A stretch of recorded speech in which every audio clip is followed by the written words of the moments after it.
I sat down with Norway Olympic swimmer Henrik Christiansen, better known for his antics on social media at the 2024 Paris Olympics as the Muffin Man.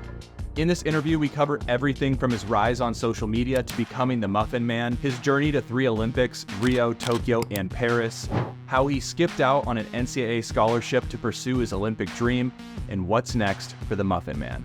While many know him as the Muffin Man, in today's conversation, you're going to get to know a little bit more about who Henrik Christiansen is and learn a little bit more about the difficulties of being an Olympic distance swimmer. As always, make sure to subscribe to the channel so you don't miss out on any future interviews with Olympic swimmers. And without further ado, here's my guest, Henrik Christiansen.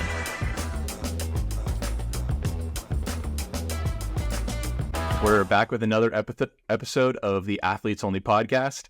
Today, I'm very fortunate to have Olympic swimmer and the Muffin Man himself here, Henrik Christiansen. Thank you so much for joining the Athletes Only podcast today. Thank you so much for having me. Yeah, I'm excited to dive into your swimming career, eager to learn a little bit more about your social media and all that you were doing during the Olympics, and overall just get a better understanding of how you are as a swimmer. So I guess I would love to start off with a little bit more around your background and tell me a little bit more about how you got into the sport of swimming. Yeah, I think I started swimming lessons when I was like 6 years old. So I've been swimming for over 20 years now. But Wow. I just always loved the water.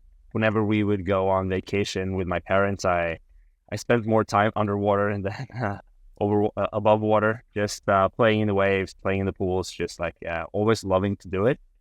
But I was never really that good in swimming. I used to do some other stuff when I was younger as well.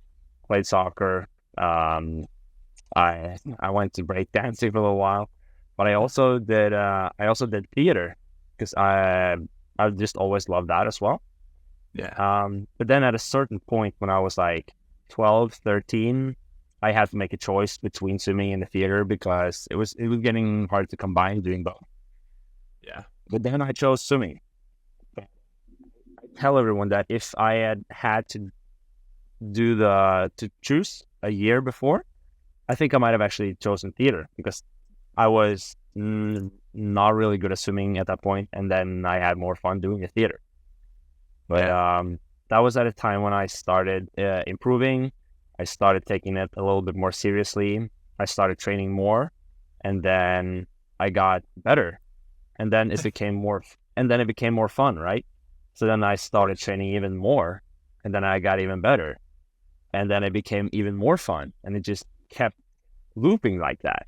And then me and my coach would always set new goals at the beginning of the season, and we would always just surpass those goals by so much that it was like I never really knew that I was becoming like a really good swimmer. It was happening so quickly, and because in my mind, I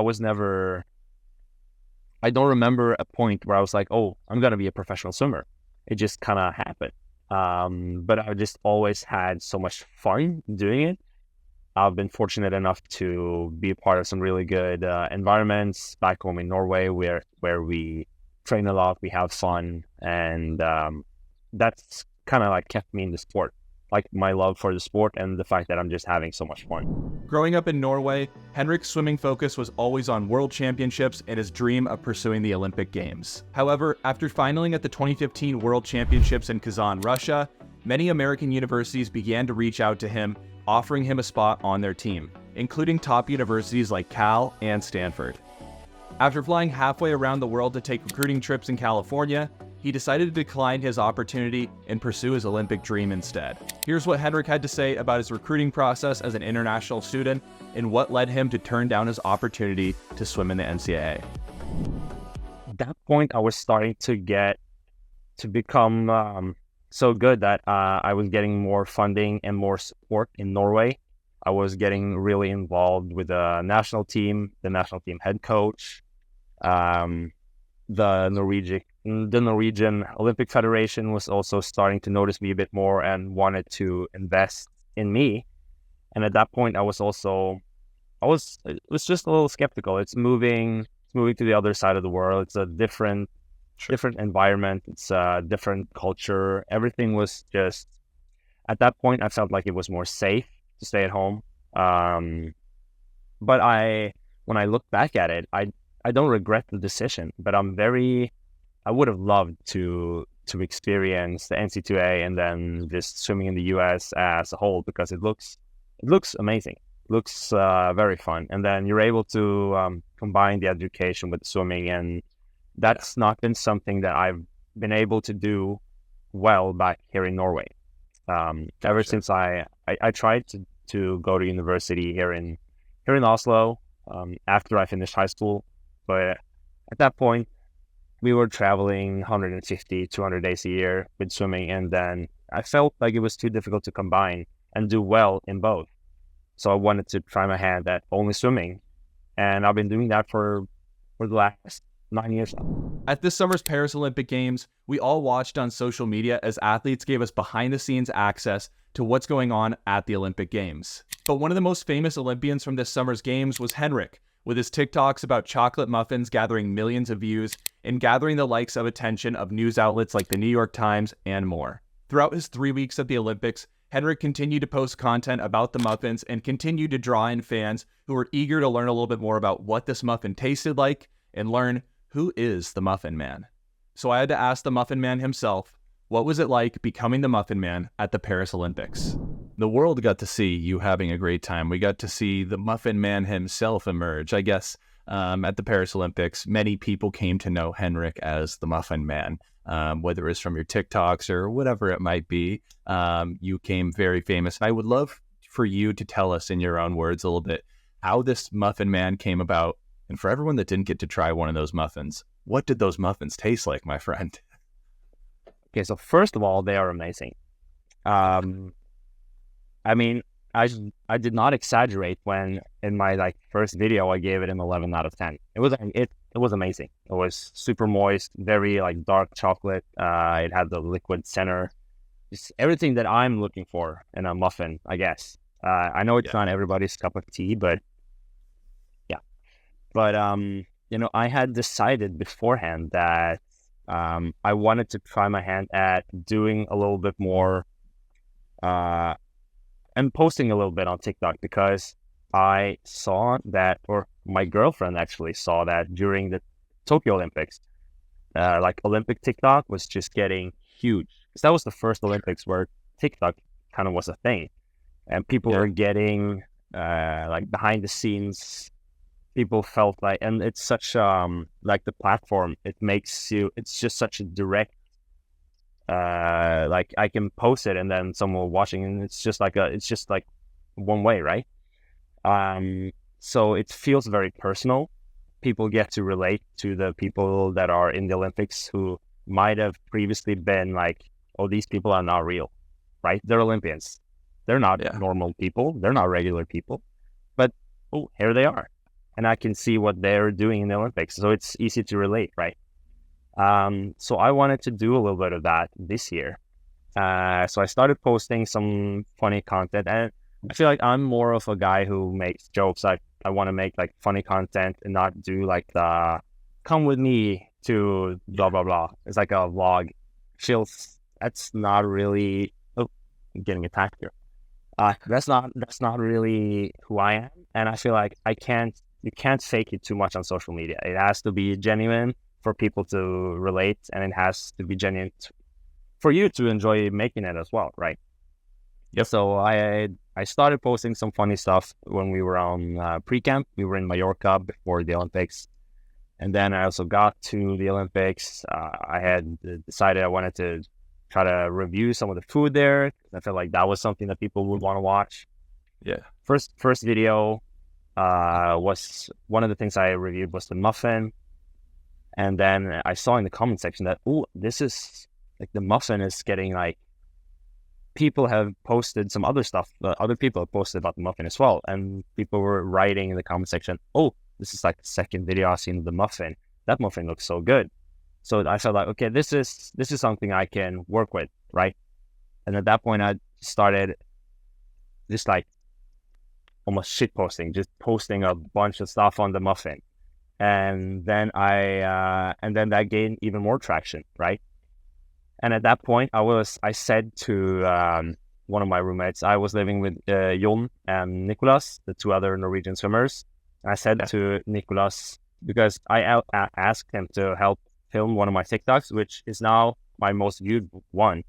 I asked him to help me film it, and he was like, "No, another one? No, this is getting old." I was like, "It's not even. I haven't even begun. Like, I'm gonna become the Muffin Man." I told him, and just little did I know that it was gonna blow up to be as big as it was. I never would have imagined it to become what it became. But so people were starting to recognize me in the village as the Muffin Man. At one point, people started asking for pictures, and then just more people came and do it. And then I was contacted by media about it. I did an article in the New York Times, which was like, what is my life? I was like, huh? You train your entire life to be a swimmer, and the New York Times asking you about how the muffin was. It's got to be weird. Yeah, it's weird. It's weird.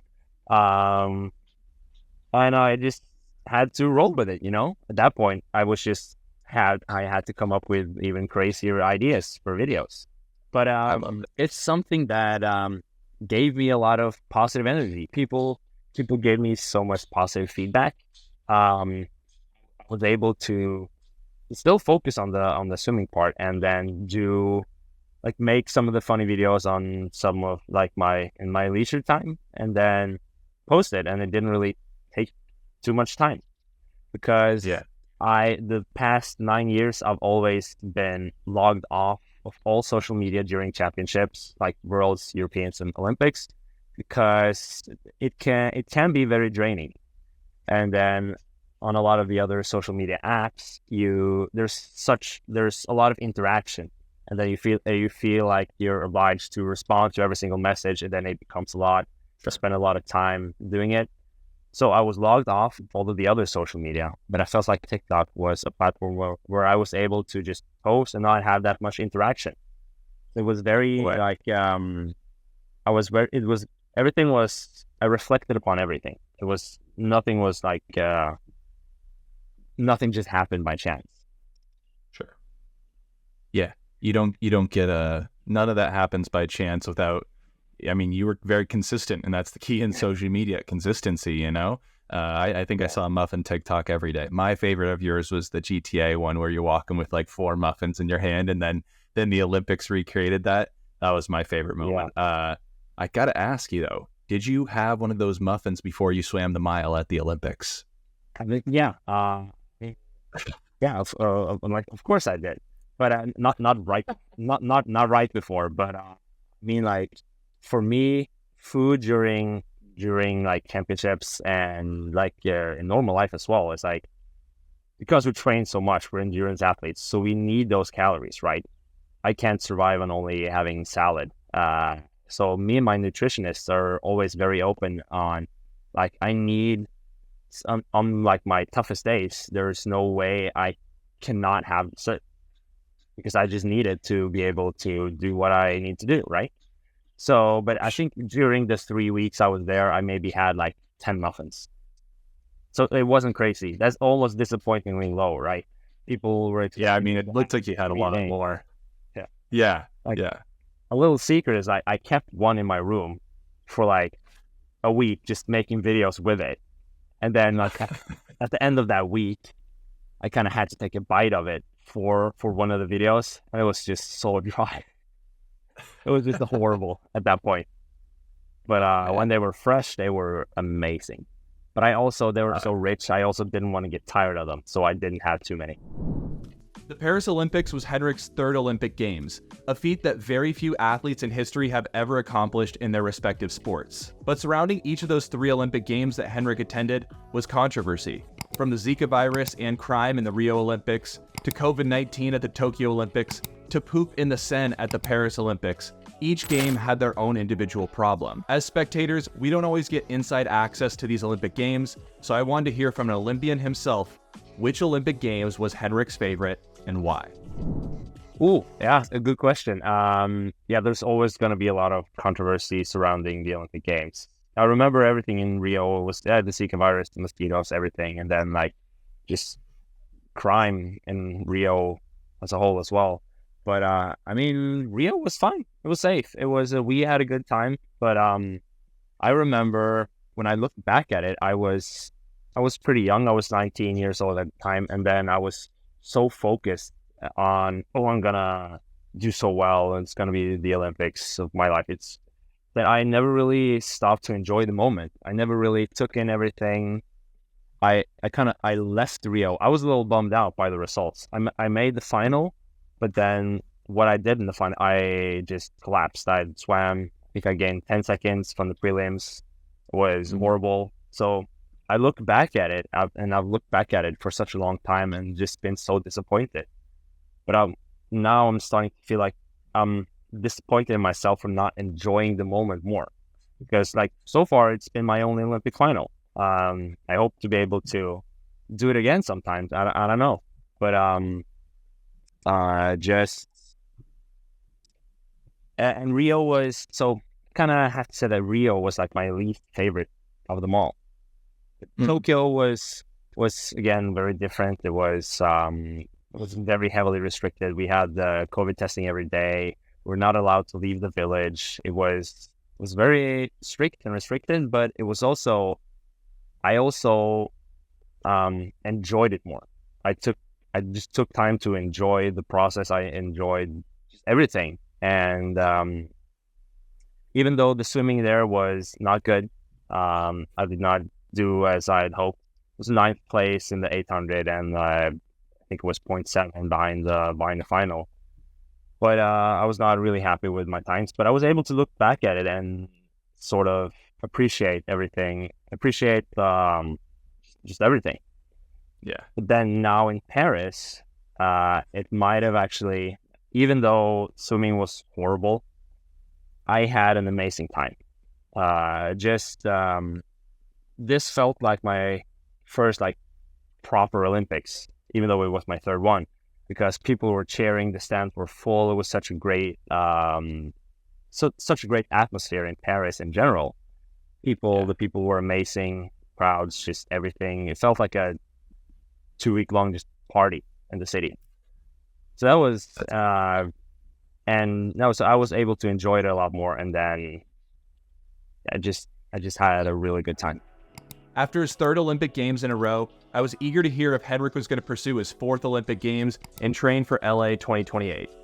So to wrap up my interview with the Muffin Man, I had to ask, what's next for Henrik Christiansen? I've done some really good World Championships. I've done some good European Championships where I've medaled, but I never felt like I've done a good Olympics. I would love to have an Olympics where I feel like, oh, I've been able to swim as well as I could, like really been able to show off what I'm good for. But right now, I mean, I'm not sure. I'm not 100% sure if I'm going to continue training for the next one.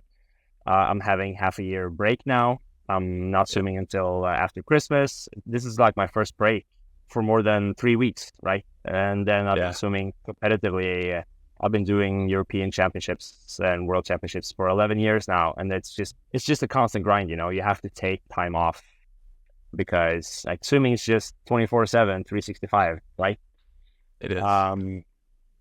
But the past few seasons have been they've been troublesome. I've had some good races. I've had some bad races. I feel like I'm still able to. I feel like I still have something to prove. I feel like I can still keep improving, but now I'm gonna have some time off just to reflect and see. Okay, do I really want to do that? Do I really feel like I can keep improving? Am I still having fun? That's kind of like the most important thing. If I'm not having fun, if I don't feel like this is what I want to do anymore, then I'm not going to continue.